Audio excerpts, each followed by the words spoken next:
Hello, everyone. Welcome to the AG Triathlon podcast, the podcast dedicated to telling the amazing stories behind top age group performances in long distance triathlon. Today, I have with me Carolyn Olsen. Hi, Carolyn. How are you doing? Fantastic. Thank you for having me. Yeah, really excited to have you on. You just won Ironman Texas, so congratulations. From what I hear, it was a very tough conditions on the day. So yeah, without further ado, why don't you walk us through your race? Sure thing. Thank you so much. Ironman Texas, it was I'm sure you've heard from every athlete out on the field that it was hot as heck. Thank you, Houston. Always showing up exactly how I remember you. I actually used to live in Houston. And it was super windy. I definitely had anticipated it to be windy, but it definitely picked up more than I had thought that it would. So race morning, it was absolutely beautiful. Texas definitely showed up big and proud. The spectators at Ironman Texas are phenomenal. The swim start had that electric energy that you always remember. It was just a beautiful morning. And the weather, was just under being wetsuit or, not having to wear wetsuits. So we got to wear wetsuits. The water was fantastic. And it's kind of unique that you swim down this canal, which can be a little bit congested. So you go down and then you come back up and then you go down a canal, which is really unique. I actually saw my family as I was swimming down on the sides and I could hear them. So for anybody that is wanting something unique, that is definitely something that Ironman Texas brings. And I absolutely just love knowing that it's so spectator friendly because as we all know, training for Ironman can be very lonely. So having that support out there is fantastic. Also, I really loved racing with the Ironman Foundation, which was huge for me. This was the first time that I've been in that group before, and they're such a loving group. And something that I started the race with was having so much gratitude for just being out there. We get to do this as athletes. It's not a lot of people get to do what we do or have the ability to do what we do. So having that gratitude in my heart and being with the foundation really meant a lot because the communities give up a lot to have us crazy athletes out there kind of taking over their city for an entire day, as you well know. The swim was really unique. I actually got hit. I think that was in one of my posts.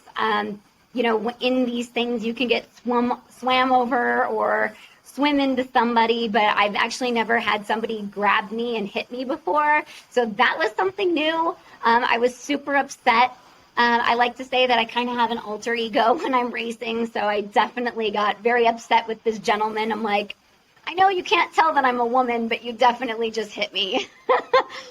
So that was the swim.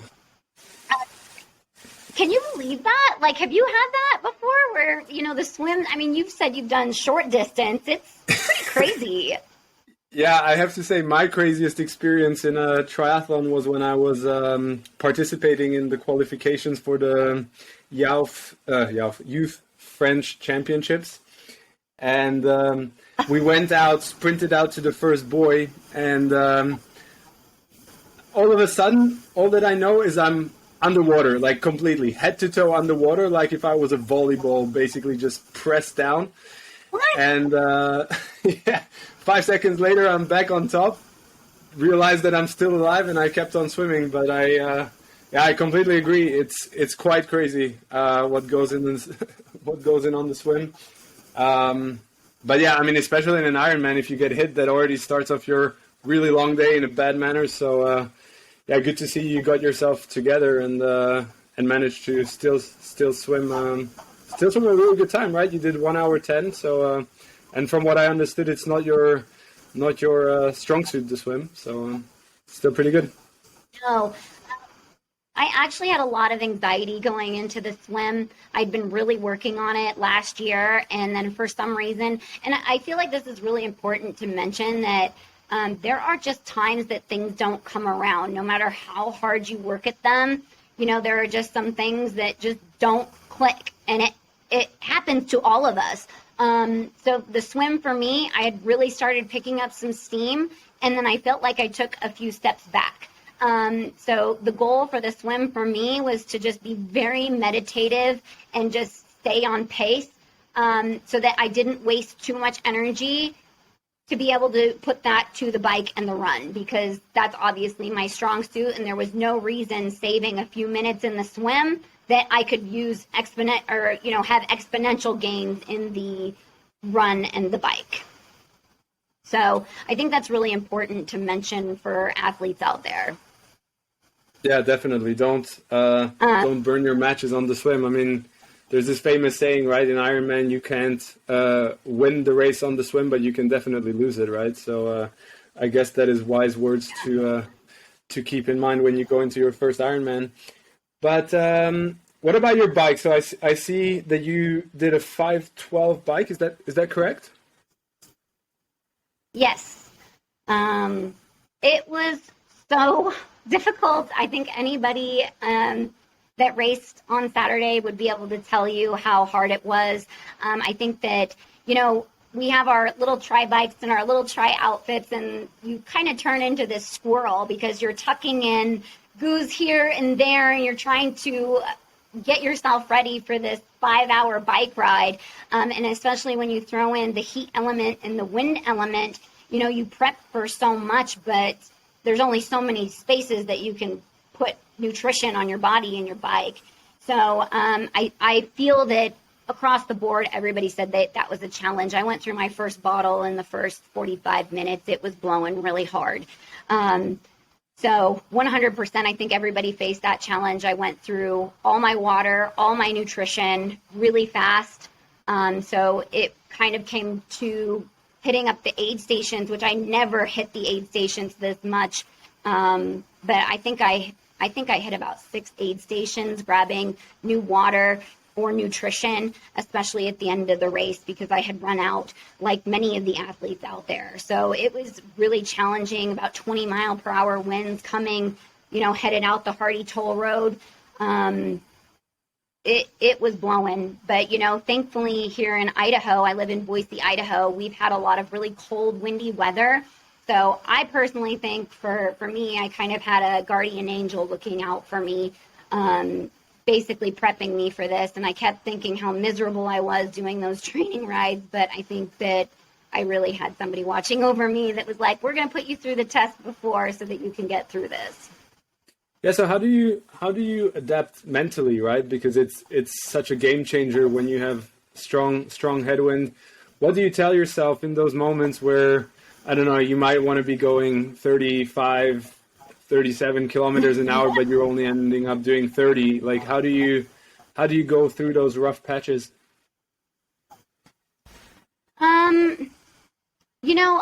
I was very specific going into this race.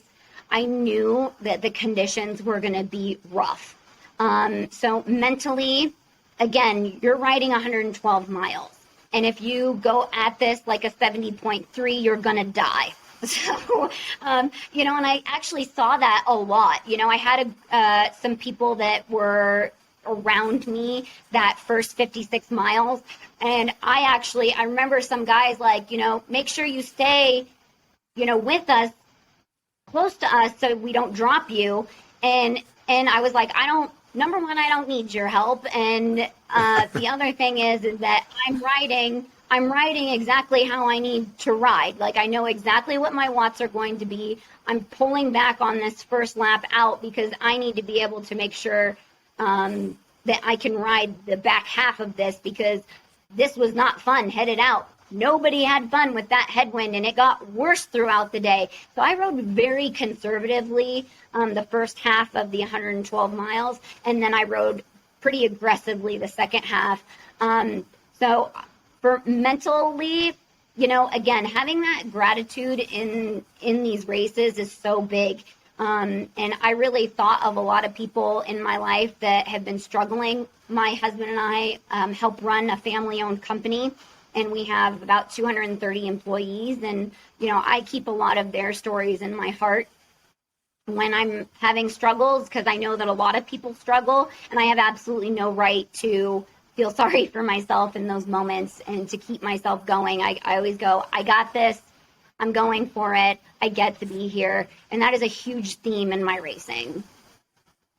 Yeah, always staying on the positive side of things, I guess, really helps. I mean, I watched a lot of these interviews with mental coaches, and remaining positive is really one of the big things. So it seems like you manage that quite well, and you're quite aware of that. So that's amazing. And tell me about your strategy in general. I mean, I guess last year, for the viewers, you were on the podium in the 70.3 World. So clearly, when you start a race, then you're aiming for the win, right? So are you aware of your competition? What was your pacing strategy on the bike? Is there any specific, wattage that you're following, or you told me you're riding conservatively, but maybe elaborate a bit more. Sure.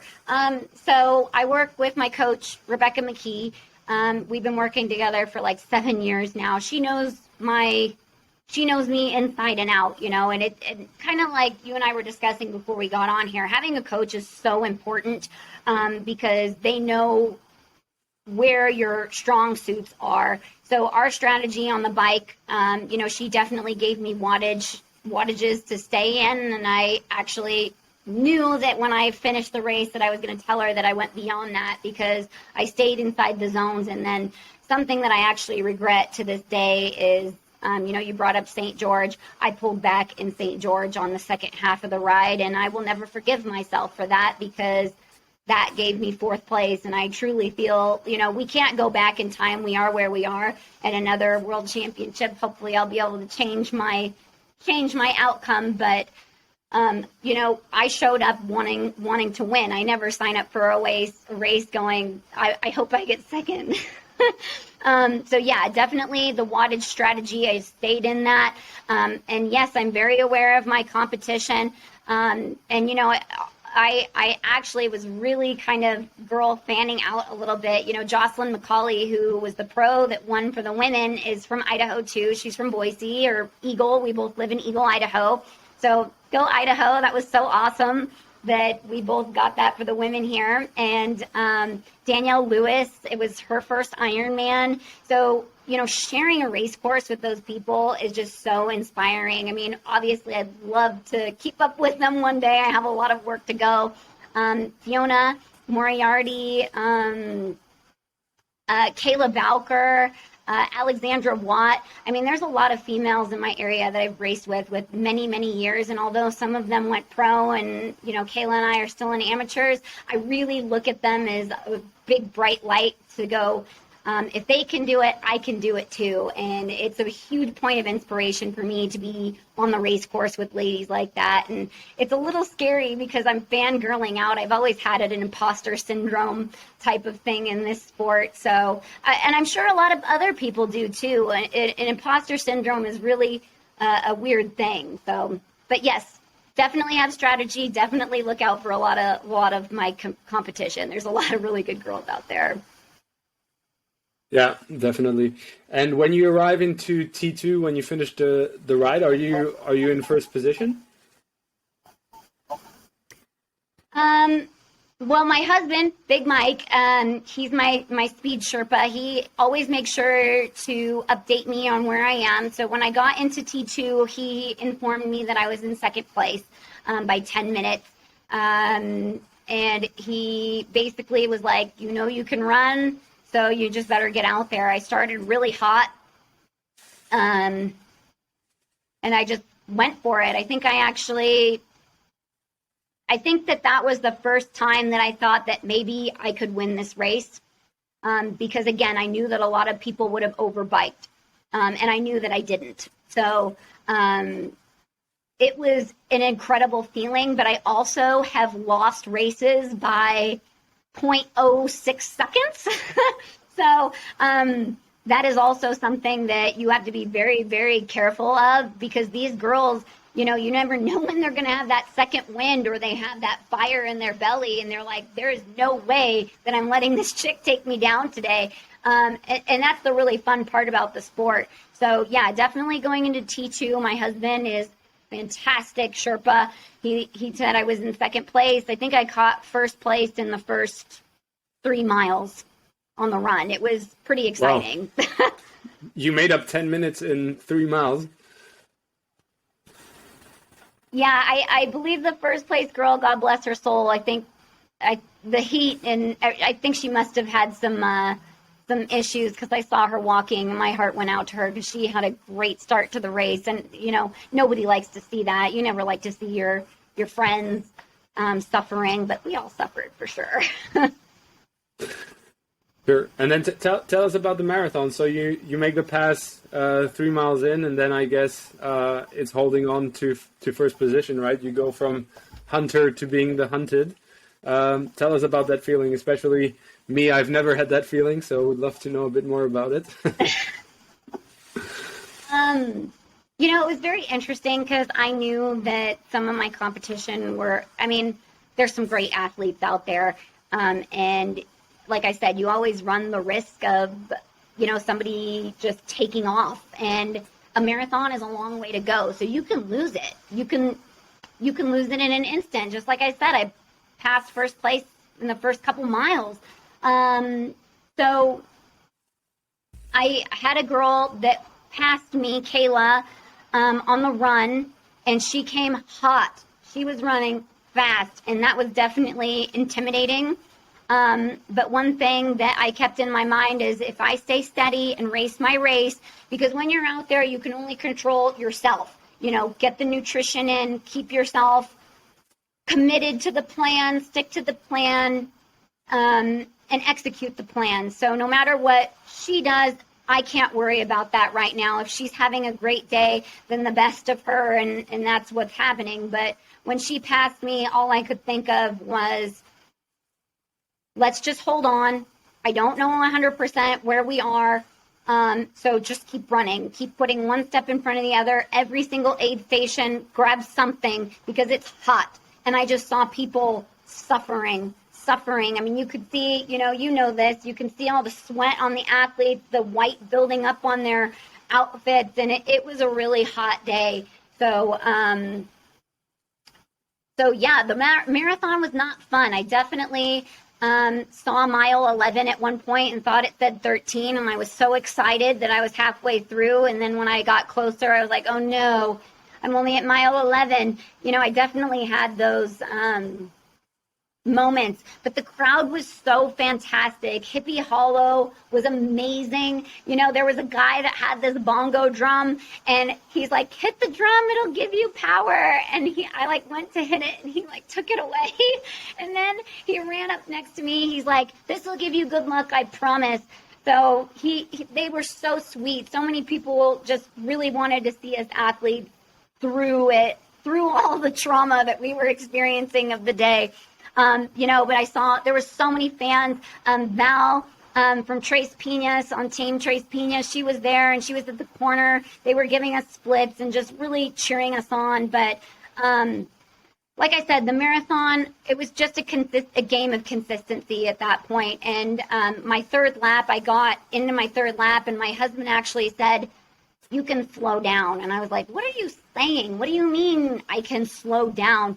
And I'd gotten to the point, I think, that I had like a 7-minute lead on first. And I can't tell you how weird that sounded to me when he told me that. So, but again, my competitor brain thought it's not over until it's over. So I just kept going. And I would not allow myself to even think that was a possibility of winning until I got 1 mile from the finish line. So I definitely will say that through the aid stations, I took my time because I knew that I had I had such a lead, but I definitely didn't allow myself to feel that I was going to take the overall win until a mile from the finish line, because that way I knew that there was no way that somebody could make 7 minutes up in 1 mile.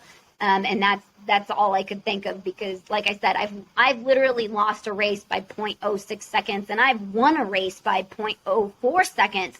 So that's never, the finish is not the finish until you've actually crossed that line. And especially with the rolling starts, you never know who's coming behind you.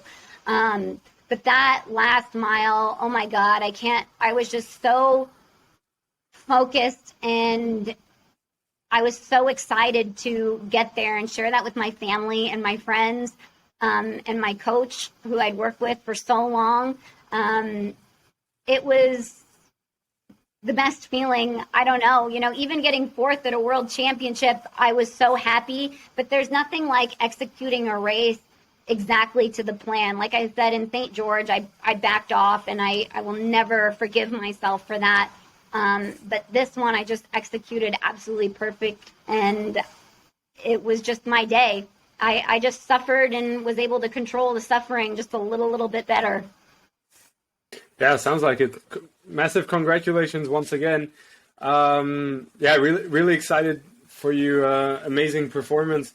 And I also saw on Instagram that actually this performance is really special because you had quite a build-up, right? It wasn't smooth sailing. So tell us a bit about the build-up you had to this race. Yeah, I feel like I'm getting a little emotional about this right now. So my husband and I both got COVID, and quite honestly, the fight for that wasn't as bad as losing my father-in-law. Like I said, we're in a family-owned business, and having the head of your family and the head of the company pass away is really hard. And he was a great man. He, last year he was fighting for his life for 8 months, and my husband did his first Ironman, and I know he was always such a cheerleader of mine, and having to lose him was really, really hard for our entire family. But I will always fight for him, because I've never seen somebody fight for their family and their life like he did. So I hold that in my heart. It was very difficult these last several months, adjusting to him being gone. I see him every day. He's at the office with us, and now he's not. But I know that he is always with us in spirit. So that was really, really difficult. And I feel like after he passed, there was just so much. Thank you. But, we all made commitments to living our fullest life, because life is so precious. And, my husband started running for office. I wanted to do Puerto Rico, and my coach says, no, you're going to do an Ironman. Let's get you out of your comfort zone. I got sick again. I think I just had so much stress. Owning the company and running the company without him has been really stressful. So we were planning trainings and meetings, and I just kept getting sick, and I got cold sores in my eyes, so I can't swim. I had an EKG. I had some abnormal heart issues, I think from long COVID that, had me slow down a lot. But, I think that one of the things that I learned from this is that, again, kind of talking about my swimming and stuff, not everything is sunshine and roses. Like, you get out there and there are days that feel like crap, but the thing is that they might feel like crap multiple days in a row. And that's a lot of what I experienced, but I hit every workout exactly how I was supposed to do it. And you can only give 100% in a day. And I think that that's something that is really important to remember. So I think that when I first started doing Ironman, I thought that if I skipped a workout or moved one around, then I'd be able to, quote unquote, make it up another day. But something that you need to remember is that everything is set exactly how it's supposed to be to set you up for success. So if you're constantly juggling and making exceptions, you're shooting yourself in the foot. And you can only give 100%. There's no 110% tomorrow. You can't tack on a 3.5 hour ride to the next day if you missed it. It's gone. it's going to do damage rather than good if you're trying to stack things on top of each other. So the suffering up until this was real, and I honestly think it prepped me to have a suffering race and be able to fight through it because of all of the things that our family has been through, and a lot of my staff too. I think that there's been a lot of suffering these last several years, and here we are. I'm standing on top of the podium overall age group female win. So the suffering was worth it. Yeah, I mean, it makes it all the more special, right? As I said before, it's well, first of all, again, really inspired by this story. I mean, I think triathlon in general is about surpassing yourself, and not only physically, right? That might be a bit of a misconception. It's a lot in the head, emotionally, and overcoming these these hardships and coming out as a stronger, better person. I mean, it also puts things into perspective, right? The loss of a dear family member. At the end of the day, win or lose, it doesn't matter that much anymore. And I really hope that he can be a guardian angel of sorts for you in the future. And that you will keep performing for his memory, or of course, as you mentioned, living your best life as well, of course. Yeah, it really definitely, like you said, puts things into perspective. Just one day at a time. I know, and I think it's kind of weird. I keep telling my husband this. I'm like, if I died tomorrow, I'd be very thankful, and I would have lived a very, very full life. So it really puts things into perspective for you when you have a family tragedy like that. And, I would say that my entire family is we're moving forward and trying to help as many people as we can in the process. Yeah, definitely. So tell me, what's next for you this season? Now you're qualified for Kona. I would imagine you're not going to do St. George, although I have seen some examples, so I should not assume that. Tell us a bit about the upcoming season. Woo! I'm so excited. I have to tell you this story. I like to think that, so I'm a very I feel like if you put it out into the atmosphere, then the atmosphere will give back to you. I've always been one of those types of people. So it's kind of a running joke that I'm like the luckiest person. So Zwift actually gave out a Tarmac SL7 a couple years ago from doing like a tour race, and I won like a $10,000 bike. And then at the Honu last year, I won 2-night stay at the Fairmont Orchid for free. And I really wanted to plan this big European vacation because, let's face it, the chicks who ride bikes in Europe are so fast. So I wanted to go over there, and I was planning to do the Nice 70.3 because that course is amazing. And then I wanted to do Finland because the World Championships is going to be in Finland, I think, next year. So I planned this vacation. I'm already signed up for Finland, but I didn't sign up for Nice. So my coach goes, Carolyn, you're not going to get in. You can't get in. It's full. It's tapped out. I've written the race directors. I've talked to everybody. And then Monday, after I got back from Houston, so just 2 days ago, I got an email that said they're opening up for 200 more people. So I got into Nice. So that's another one of my lucky scenarios. I was so excited. So that's what's coming up for me. So I get to go back to the World Championship course, which is, I recommend anybody that can get there, go do it. It's scary as heck going downhill, but it's fantastic. So I've got Nice, Finland, then I'm going to do Salem, and I'll be headed to Kona. So no, I will not be going to St. George, even though I love that course. My focus is definitely Kona this year. So I've got a lot of training to do to get there, and I'm really excited. But this European stint, I'm very, very excited about. Very good. So I hope I'll see you in person at some point. And it also sounds like you really like tough courses. Nice and St. George, I hear, are quite tough. So sounds like you like to suffer. I do. And, that's kind of a funny thing, actually, to speak about that. I'm a fair weather racer through and through. You'll find me in Mexico, Hawaii, anywhere warm that I can possibly be. But my coach told me that before. I was telling her how scared I was to do Texas. And, I just didn't feel 100%. And I've had this self-doubt, kind of going back to that imposter syndrome thing again. And she goes, Carolyn, don't be crazy. She's like, if there is a place to suffer, you're going to outsuffer people. She's like, 90 degrees and humid, it's a walk in the park for you. So, that is something that I do pride myself on. I do like those really harsh conditions and the harsh courses.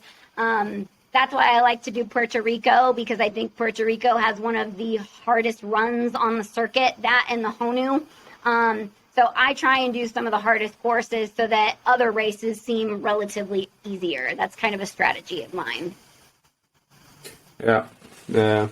I have to say, I'm on the contrary trying to find the flattest possible race that I can survive the race. So I guess we're not the same in this perspective. What I sense is that you have also a very special relationship to your coach. So tell us about that. Oh, yeah. Rebecca and I, oh my gosh. So it's a crazy story. We used to own a Massage Envy up in Anchorage, Alaska.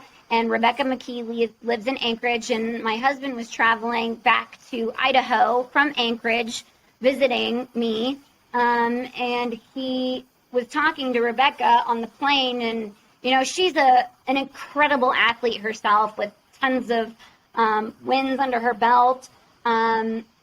She's somebody that I've looked up to for a really, really long time. And I pray that when I'm, I can be like she is now in the sport. But my husband was like, oh, Carolyn doesn't have a coach.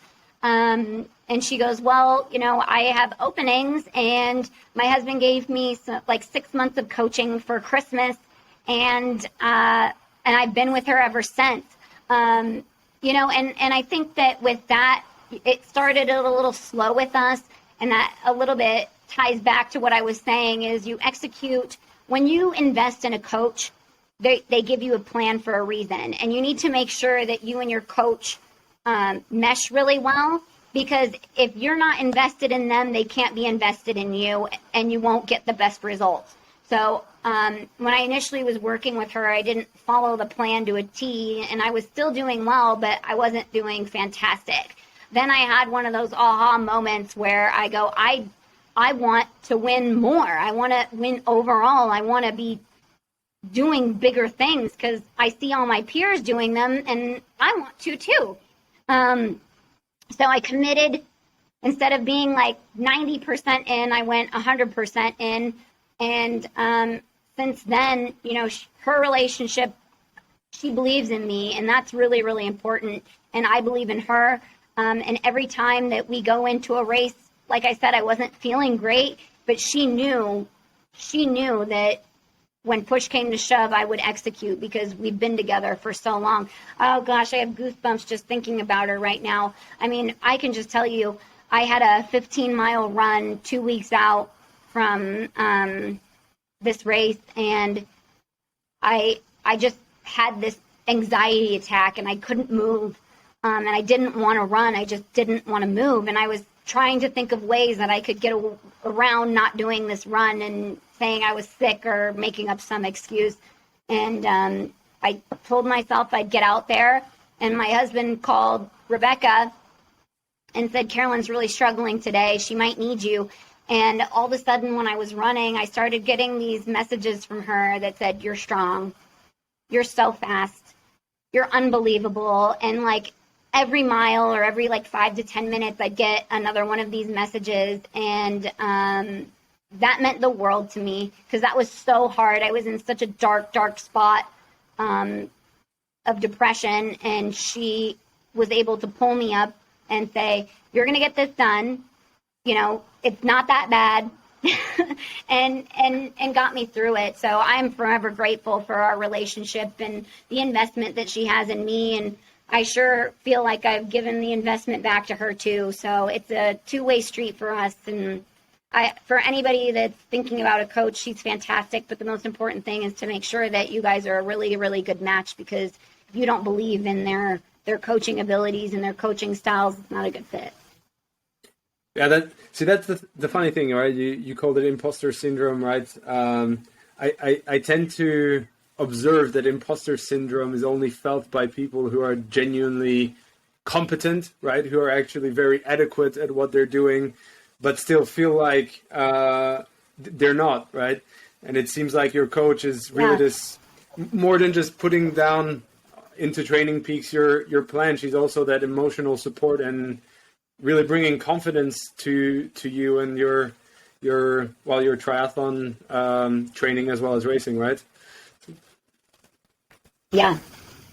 So yeah, imposter syndrome is really real. It's I think a lot of people suffer from it, and it's really unfortunate, because your brain tries to find reality, and it will try and find the data to prove itself right. And it has this filtration system. So people who have that imposter syndrome, they will look and find those reasons why they're not worthy enough, or why what's occurring to them is an anomaly. So it has been a struggle for me personally to find the data that I am really good at what I do, and that I do deserve these things happening to me. And, Rebecca helps me with that a lot. And I wouldn't be surprised if there's a lot of other athletes out there, because, honestly, after I won, I tried to do that to myself. Like, well, this person told me this, and, if that wouldn't had happened to them, then maybe they would have won. But, I had to take a step back. I'm like, we were all out there at the same time. We all had the same conditions. It was rough for all of us. There were things that happened to all of us. Like, I think it's still on my forehead. I got stung by a bee. I don't know when. I have this giant thing on my head. I got punched in the side. My chain fell off my bike. I ran out of water and nutrition. I mean, we all had the same conditions out there. So, that was something I had to keep telling myself, and allow myself to be happy for the accomplishment. Yeah, sounds like you definitely got your money's worth that day. So yeah, I mean, again, I'm in awe of your determination and grit.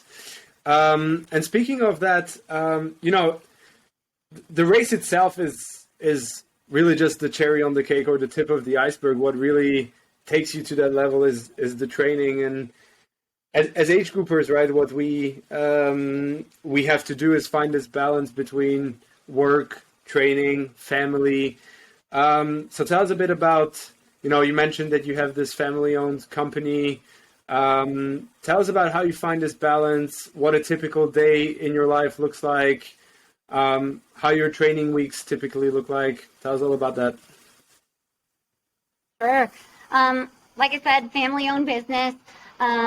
We own a chain of Miracle Ear franchises that's retail hearing aids.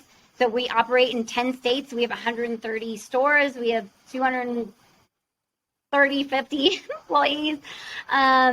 So it's a lot to manage, a lot of friends and family. They're my Miracle Ear family, as I like to call them. But, during training, depending upon the day, I'm up at 4.